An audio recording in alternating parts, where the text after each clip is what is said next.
साल स्टेबिलिटी के खौफ के डिफ़ॉल्ट ना हो जाए, रुपया और ना गिर जाए, वो उसमें निकल गया।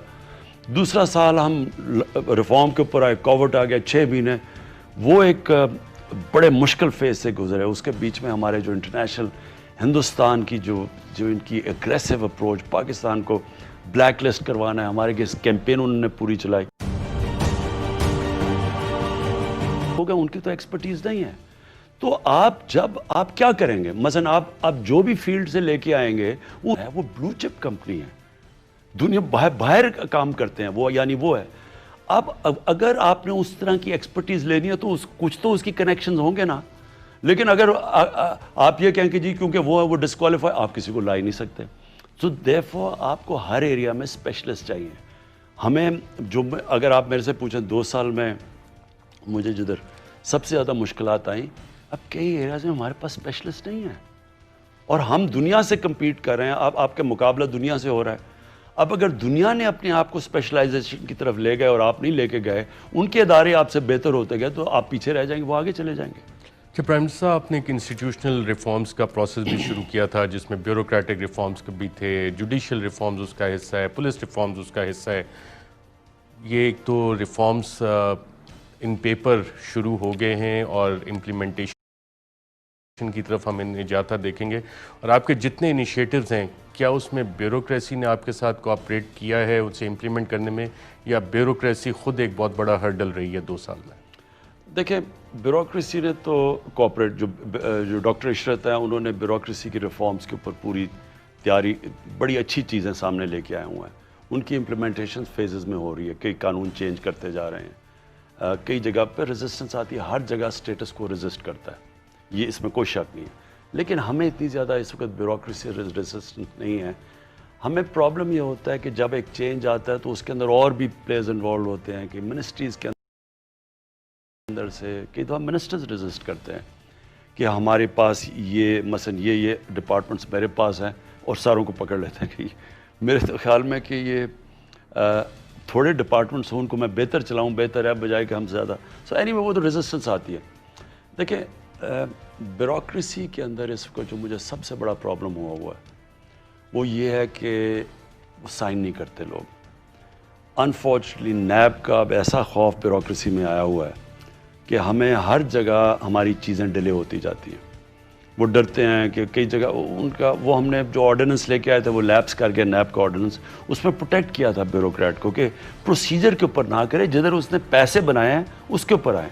वो जब तक अगर प्रोसीजर के ऊपर भी आप ब्यूरोक्रेट को पकड़ लेंगे तो वो डरेगा, क्योंकि वो कोई भी बाद में क्वेश्चन होता है। तो उसका मैं एडमिट करता हूँ कि उसका एक रुकावट जो बनी हुई है गवर्नेंस के अंदर, एक वो है।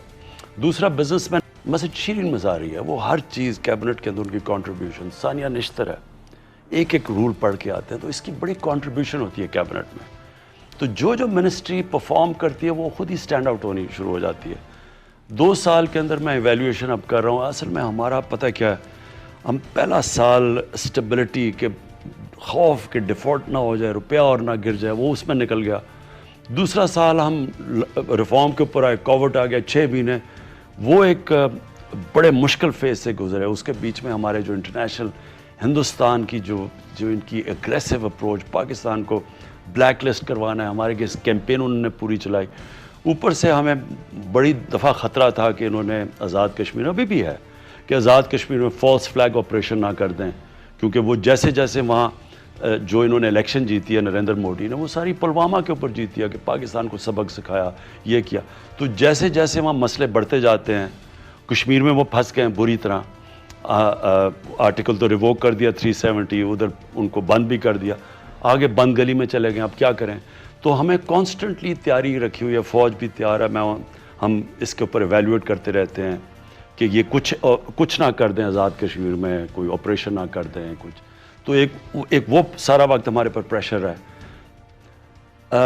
ये जो अब टाइम है, और इंशाअल्लाह अल्लाह के तरफ से जो हम सही डायरेक्शन पे अब निकल गए हैं, मुश्किल वक्त ये जो निकला है अब हमारा, अब ये टाइम है, हम पूरे प्लान्स बनाए हुए हैं रिफॉर्म्स के, मिनिस्ट्रियल रिव्यूज़ के, कि कौन सी मिनिस्ट्री का क्या है, उनके ऊपर पूरा मैंने एक मिनिस्ट्री पर मिनिस्ट्री रिव्यू, मिनिस्ट्री का क्या है, उनके ऊपर पूरा मैंने ایک ایک منسٹری پر منسٹری ریویو کر رہا ہوں.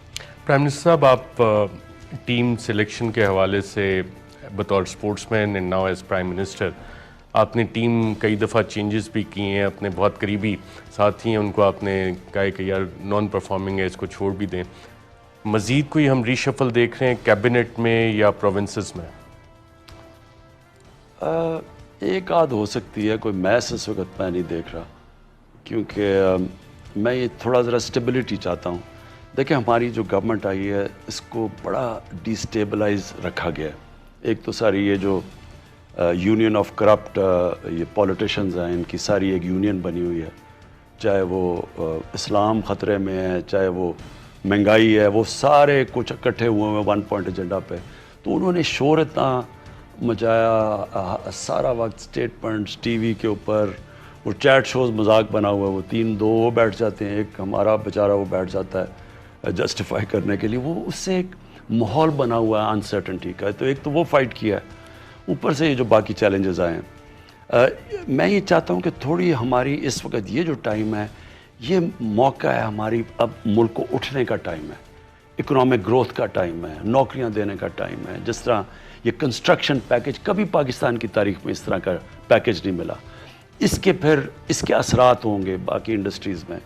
تو میں یہ چاہتا ہوں کہ تھوڑی ہمارے اسٹیبلٹی، تھوڑے 6 مہینے بھی مل گئے اسٹیبلٹی کے، یہ قوم اب اٹھ جائے گی، کیونکہ دم تو بڑا ہے اس کے اندر. میں آپ کو جو صحیح طرح بتا نہیں سکا. دیکھیں ہمارا جو 18th امینڈمنٹ کے بعد ہوا کیا ہے کہ ایک ملک فریکچر ہو گیا. آپ ادھر کوئی اور، اب بزنس مین کام کرنا چاہتا ہے، مثلا پروجیکٹس لگانا چاہتا ہے، پنجاب میں کوئی اور قانون تھے، کے پی میں کچھ اور ہے، سندھ میں کچھ اور ہے، سسٹمز مختلف ہیں. پروڈکٹ میں بنا رہا ہوں، سندھ کے سٹینڈرڈ کچھ اور ہیں، ادھر کچھ اور ہیں. یعنی فریکچر ہوا ہے.